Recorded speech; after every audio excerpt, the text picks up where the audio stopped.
பேசுகிறவன் ஜனார்த்தனன், திருவண்ணாமலை மாவட்டம் சேத்துப்பட்டு வட்டம் ஆரணை பகுதி ஓதர்வாடி ஊராட்சி சார்ந்த ஜனார்த்தனன் பேசுறேன். வணக்கம். இன்னைக்கு உயர்நிலை பள்ளிகளை மேல்நிலை பள்ளிகளாக தரம் உயர்த்தக்கூடிய கடந்த 2 ஆண்டுகளுக்கான அரசாணைகளை குறித்து இந்த காணொலியில ஒரு சில விஷயங்களை பகிர்ந்து கொள்ளணும். இதுல தரம் உயர்த்தப்பட வேண்டிய பள்ளிகள் குறிப்பாக பாத்தீங்கன்னா ஒரு உயர்நிலை பள்ளியா இருக்கு. எந்த உயர்நிலை பள்ளியை மேல்நிலை பள்ளியாக தரம் உயர்த்தினால் அதிக பிள்ளைகள் அந்த பள்ளியின் மூலமாக 12ஆம் வகுப்பு வரை படித்து பயன்பெறுவார்களோ அப்படிப்பட்ட பள்ளிகளை புறம் தள்ளுறாங்களோ ஆட்சியாளர்கள், அரசு அதிகாரிகள், மாவட்ட கல்வித்துறை மற்றும் கல்வித்துறை அமைச்சரிலிருந்து முதலமைச்சர் வரைக்கும் பாத்தீங்கன்னா இது குறித்து முறையா அவங்களுடைய கவனத்தை செலுத்துறாங்களா அப்படிங்கிற ஒரு சந்தேகம் எனக்குள்ள எழுந்தனால இந்த காணொலியை நான் பதிவு பண்ணணும்னு நினைக்கிறேன்.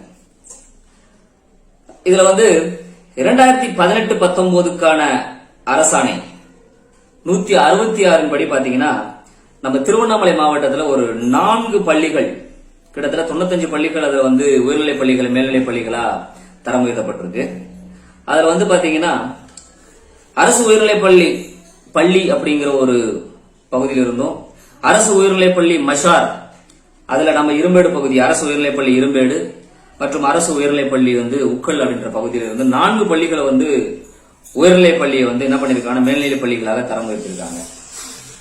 அதே போல இப்ப 2020-21 நிதியாண்டுக்கான இந்த வருஷத்துக்கான அரசாணை 11 படி பாத்தீங்கன்னா ஒரு 40 பள்ளிகளை அரசு உயர்நிலை மற்றும் நகராட்சி பள்ளிகளை மேல்நிலை பள்ளிகளாக தரம் உயர்த்திருக்காங்க. அதுல ஒரு 3 பள்ளிகளை பாத்தீங்கன்னா தரம் உயர்த்தப்பட்டிருக்கு. அது திருவண்ணாமலை மாவட்டம் எடுத்துக்கிட்டீங்கன்னா வடமனப்பாக்கம் பகுதியில வெம்பாக்கம் ஒன்றியத்தை சார்ந்த அரசு உயர்நிலை பள்ளியையும், கீழ்பலூர் அப்படின்ற பகுதியை கலசப்பாக்கம் ஒன்றியத்தில் இருக்கக்கூடிய அரசு உயர்நிலை பள்ளியையும், இன்னொரு பள்ளி பாத்தீங்கன்னா அரசு உயர்நிலை பள்ளி நடுக்குப்பம் மேற்கு ஆரணி ஒன்றிய பகுதி, இந்த 3 பள்ளிகளை மேல்நிலை பள்ளிகளாக தரம் உயர்த்தி கொடுத்திருக்கிறது நம்மை ஆண்டு கொண்டிருக்கக்கூடிய ஆளுங்கட்சியும் அரசும். நன்றி, மகிழ்ச்சி, வாழ்த்துக்கள். எனக்கும் மகிழ்ச்சி தான். இதுல என்னோட கேள்வி என்னவா இருக்கு அப்படின்னு பார்த்தோம்னா,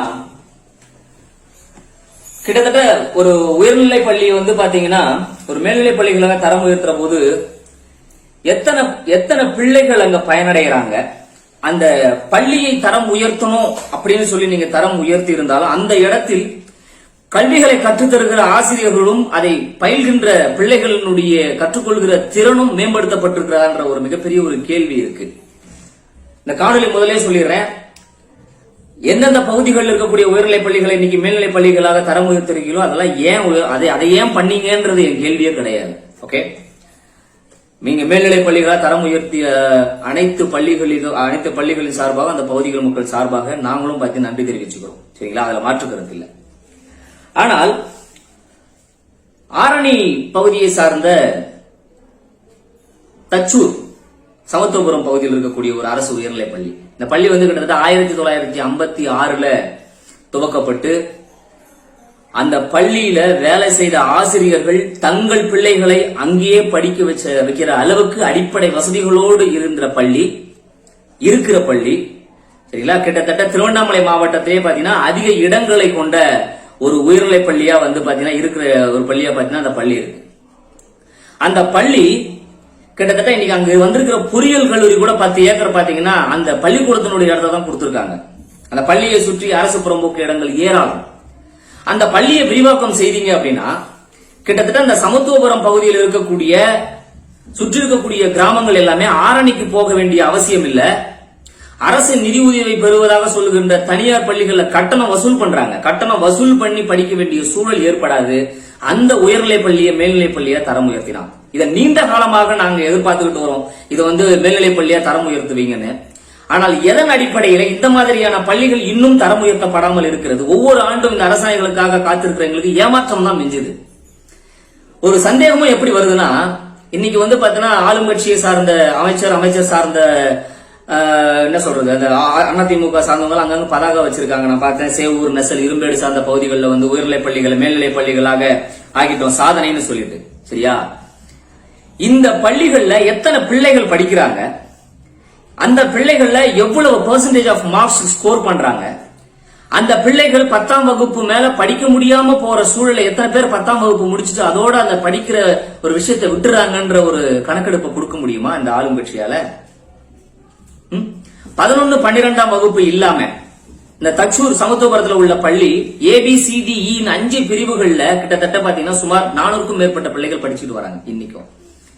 இதுல 8ஆம் கிளாஸ் வரைக்கும் எப்ப ஸ்ட்ரென்த் குறைஞ்சது அப்படின்னா அரையாலும் பாளையம் பகுதியில் உருவாக்கப்பட்ட நடுநிலை பள்ளிக்கு பிறகுதான் அந்த 8ஆம் வகுப்பு வரைக்குமான ஸ்ட்ரென்த் குறைஞ்சது. சரிங்களா? அப்ப அரையாலம் பகுதியிலையும் பாளையம் பகுதியிலையும் வந்து ஒரு நடுநிலை பள்ளியை கொண்டு வரும் பொழுது இந்த கல்வித்துறைக்கு அந்த உயர்நிலை பள்ளியை மேல்நிலை பள்ளியா உருவாக்கணும்னு தெரியாதா?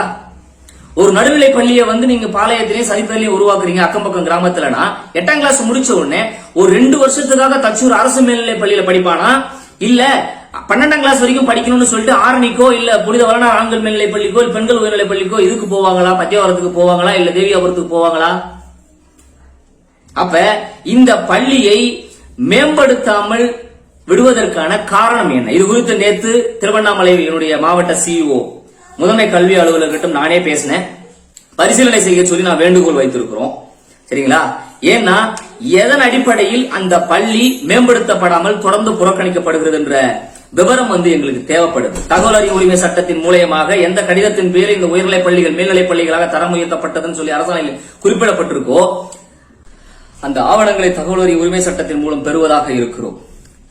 எங்களுடைய ஐயப்பாடெல்லாம் எந்த ஒரு பள்ளி திருவண்ணாமலை மாவட்டத்திலே அதிக இடங்களை கொண்ட ஒரு உயர்நிலை பள்ளியாக இருக்கிறதோ அப்படிப்பட்ட தச்சூர் சமத்துவபுர பள்ளிகள் தொடர்ந்து மேம்படுத்தப்பட வேண்டிய நேரங்களில் எல்லாம் அதை கடந்து அதன் பின்னால் உயர்நிலை பள்ளிகளாக உருவான பள்ளிகள் எல்லாம் மேல்நிலை பள்ளிகளாக மாறி வருகிறது, மேம்படுத்தப்பட்டு வருகிறது.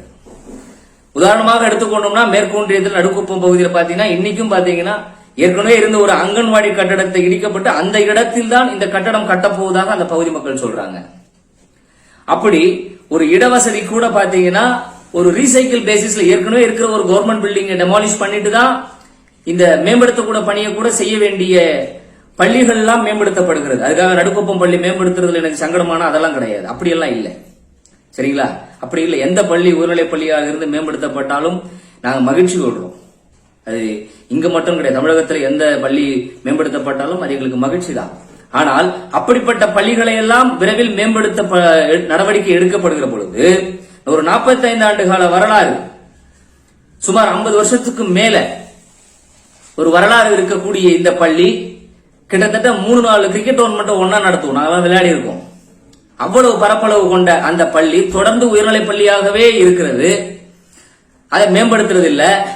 2007, 2009 ஒரு டோர்னமெண்ட் ஒரு ஸ்போர்ட்ஸ் டே ஒன்று கண்டக்ட் பண்ணாங்க. அதன் பிறகு அங்க ஸ்போர்ட்ஸ் டே கூட கண்டக்ட் பண்றது இல்ல.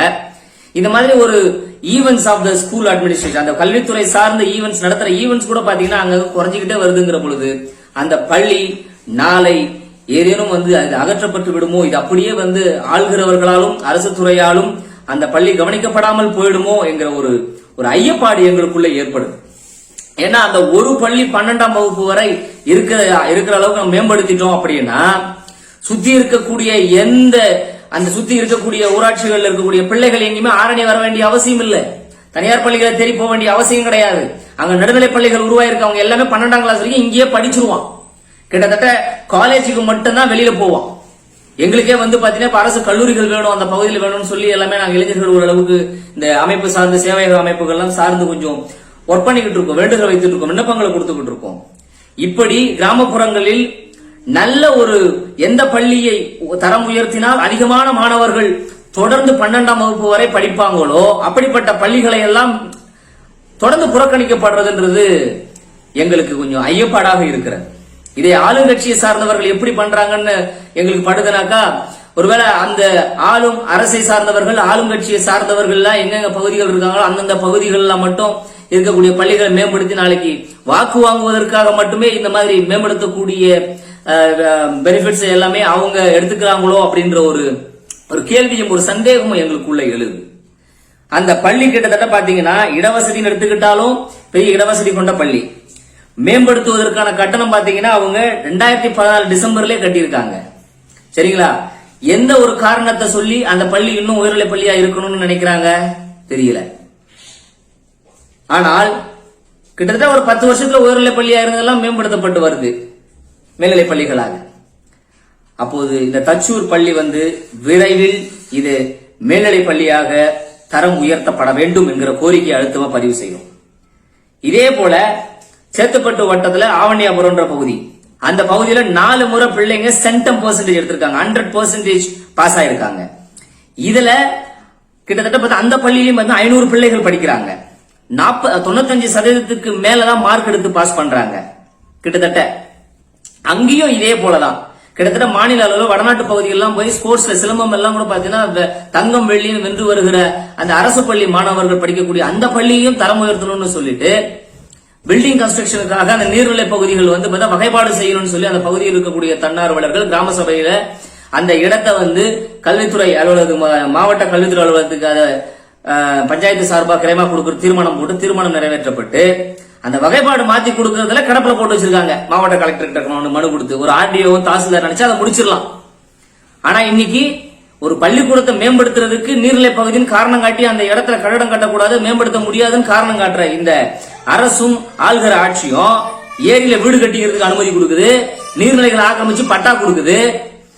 அரசு வீடுகள் ஒதுக்கப்பட்டாக்கா அது நீர்நிலை பகுதியில் கட்டிக்கிறத பத்தி கண்டுக்கிறது இல்ல. ஏக்கரா ஏரிகளையும் குளங்களையும் ஆக்கிரமிக்கிறா, அதை கண்டுக்கிறது இல்ல. ஆனால் ஒரு உயர்நிலை பள்ளியை மேல்நிலை பள்ளியாக உயர்த்துவதற்கு இந்த இடத்தை காட்டி இங்க கட்டம் கட்டி மேம்படுத்தலாம்னு சொன்னாக்கா அந்த இடத்த நீர்நிலை பகுதின்னு சொல்லி ரூல்ஸை போட்டு ஸ்டாப் பண்றீங்க. இது எல்லாமே நடக்குது, இது எல்லாமே நடந்துகிட்டு வருது. திருவண்ணாமலை மாவட்டத்தில் இதை காணொலி மூலம் நான் வைக்கிற வேண்டுகோள், திருவண்ணாமலை மாவட்டத்தில் எந்தெந்த பள்ளிகளை எல்லாம் சீனியாரிட்டி பேசிஸ்லயும் விரைவில் ஒரு உயர்நிலை பள்ளியை மேல்நிலை பள்ளியாக தரம் உயர்த்தினால் அதிக மாணவர்கள் பயன்பெறுவார்களோ அதே போல ஆவணியாபுரத்தில் இருக்கிற பள்ளியில ஆரணிலிருந்து போய் கூட ஸ்டூடெண்ட்ஸ் படிக்கிறாங்க, நாங்க கேள்விப்பட்டிருக்கோம். ஆரணிலிருந்து ஆவணியாபுரம் போய் படிக்கிறாங்க. அதே போல எந்தெந்த பள்ளிகள் எல்லாம் கல்வி தரமா இருக்கணும் யோசிக்கணும். சரியா? ஒரு சில பள்ளிகள்ல பாத்தீங்கன்னா கல்வி கட்டுற முறையில தரம் இல்லைன்னு சொல்லி அங்க படிக்கக்கூடிய பிள்ளைகளும் கஷ்டப்படுறாங்க, வேதனை தெரிவிக்கிறாங்க.